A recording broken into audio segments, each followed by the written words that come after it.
welcome in everyone to another edition of the GSMC College Football Podcast, brought to you by the GSMC Sports Network. I'm your host, as always, Tommy Brzee. It is Wednesday, June 26th, and we have a great show for you today. We're going to start talking a little bit about Charlie Baker, the NCAA President. He is going after some government help, possibly, to help him out with some of the Title IX implications of the House settlement. We've kind of gotten into this a little bit, but want to break down the full scope and kind of get you guys an idea of what could happen if this is denied and how crazy it could be, really. Then we'll get into kind of a broadcasting battle that is happening between the college football playoff and the end of the NFL season, Week 16 most in particular. I kind of want to break down the implications of that and how we cannot bow down to the NFL in this instance.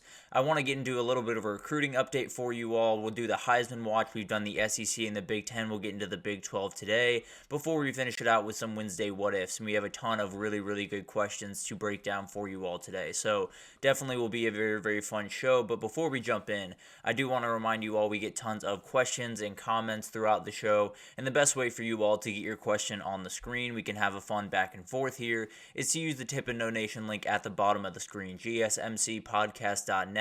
It's a huge help not only to us here at the network, but to you all. You get to kind of have a fun, interactive experience here, and I think that's always good for the both of us. Again, that's gsmcpodcast.net. But let's jump right in, and let's talk about Charlie Baker, the NCAA President, and the battle that he is fighting currently with Title IX and kind of the government involvement in this new House settlement. So, as we all know, the House settlement went over probably about 2 months ago now, and it states that schools can spend up to $22 million to distribute throughout their athletic department through revenue sharing. And that was kind of a big step forward in college sports and definitely changed a lot of things. And there's going to be a ton of questions about how is that distributed, how is that worked out. And the big question here with how it's distributed is, how much does Title IX come into play? Is it something that is hard and fast and you cannot get around it? Is it something that you can kind of toy with a little bit and play around some of the different rules that are in place currently? So it's going to be kind of an interesting battle back and forth. I think one of the big things here is that I've kind of always zeroed in on, at least talking about college football and college sports in general, is there's always going to be inequities. We all understand that. That's just kind of the nature of the sport. You know, the Georgias and the Bamas of the world are always going to have more than the Troys and the Tulanes of the world. But the reality is, there is a world where we can do absolutely everything in our power to make sure that that gap doesn't widen, that there's not any other things that the big dogs can do that the other guys can't, that would hurt, that would kind of change the dynamic even more, I suppose. And I think that's the biggest thing here, where the NCAA kind of has a duty to make sure that there's not this massive disconnect between the one and the other. And obviously there's going to be to a certain extent, but you have to make sure that you keep as much power in the hands of the small guys. You have to make sure that you keep as much equity, I suppose, as you possibly can. And the only way to do that is to make sure that we're all moving forward as one. So this is going to be a really interesting thing to watch as we kind of get into the next era of college football and college sports in general. And I think there's tons of questions around it, obviously, but the reality is, when we talk about this type of thing, when we talk about really the future of college football and college sports in general, we almost have to move as one.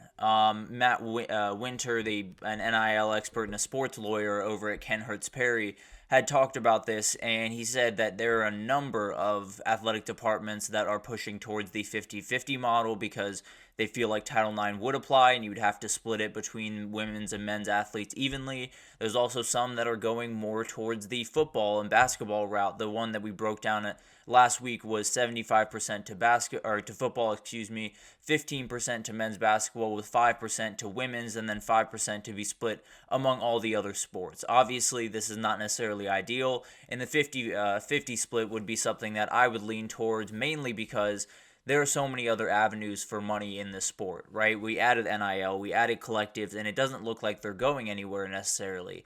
That is the way you can keep your competitive advantage if you are the Georgias of the world or the Bamas of the world. But I think if you're not moving as unison, and there is an argument to be made that it should be 80% one direction and 20% to another direction. I could see that argument, but regardless of what the breakdown is of this money, it has to be even across the board, because then you're creating issues where maybe some teams just decide to be really good at men's basketball, and then some teams decide to be really good at football, and then some really good at baseball. I don't know. But the reality is, you don't want a world where they can kind of just allocate these funds as they see fit and essentially slowly pull more money away from these smaller sports. And it's kind of one of those issues where the NCAA could stand on a stage. Charlie Baker is more than welcome to tell all the schools that they have to split it 50-50, and that's just the way it's going to be. The issue is that doesn't necessarily hold up in a court of law too well.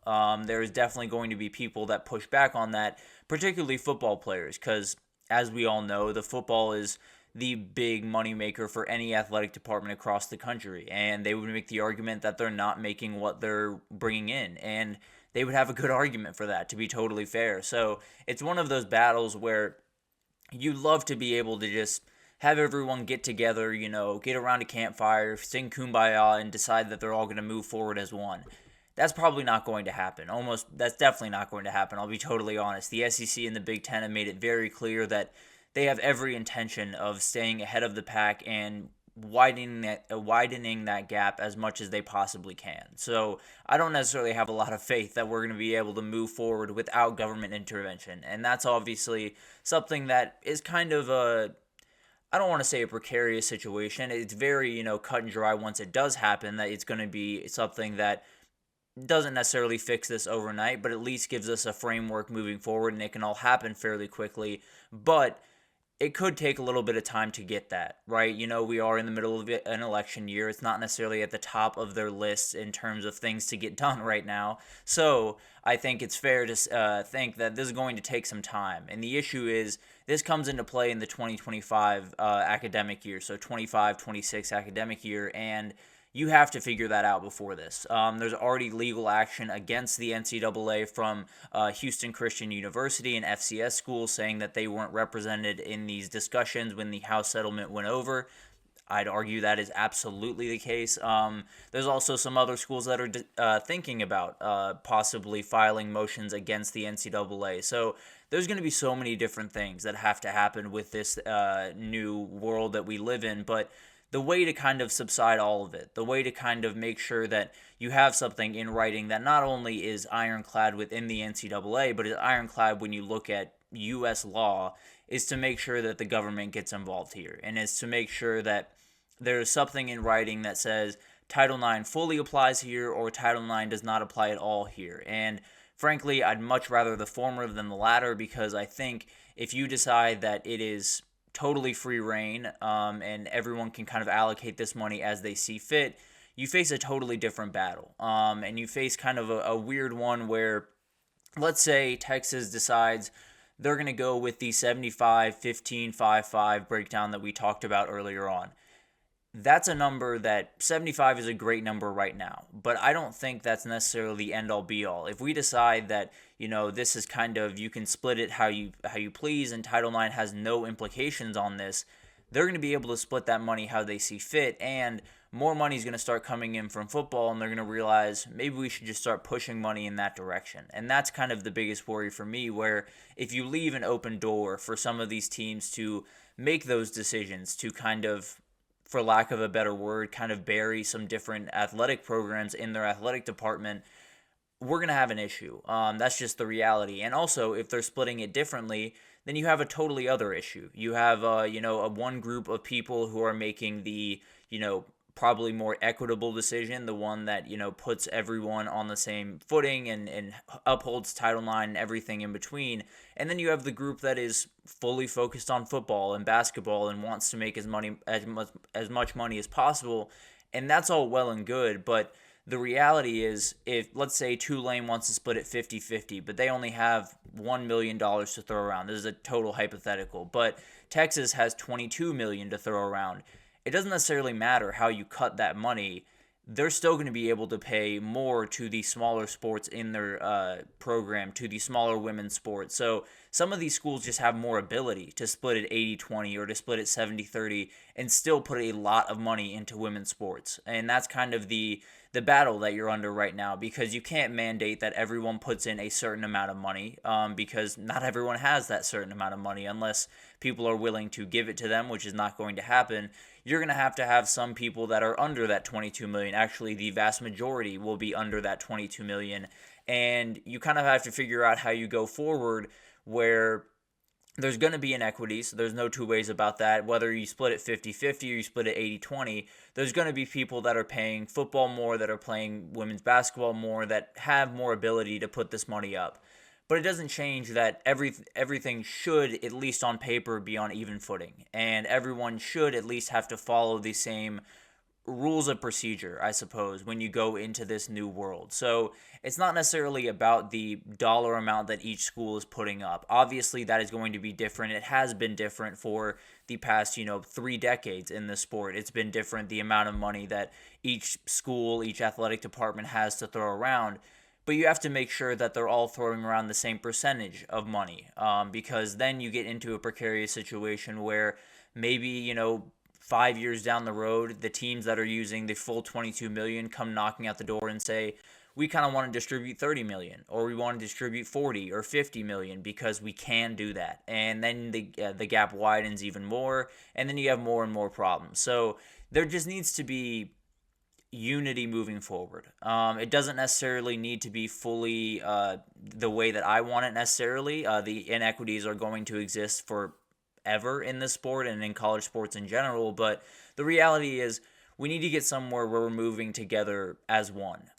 If we don't, then there's going to be a lot of college sports that get cut loose, whether that's through, it not bringing in enough money, or that's through some other sports getting angry that they're not getting their fair share and kind of suing and creating a real problem in this kind of space we hold. But the reality is there has to be a unity moving forward. There has to be an understanding that Tulane is going to do the same thing that Missouri is going to do, and Missouri is going to do the same thing that Alabama is going to do, and you can't have different conferences going different directions, because that creates a whole problem. You can't have different schools going in different directions, because that creates a tons of problems. So you need to make sure that there's one standard across the country, and once you figure that out, we can move forward and we can have a pretty equitable, pretty normal and good future of the college sports. But until we move forward as one, it's going to be a mess, and it's going to be a lot of people having a ton of benefits and a lot of people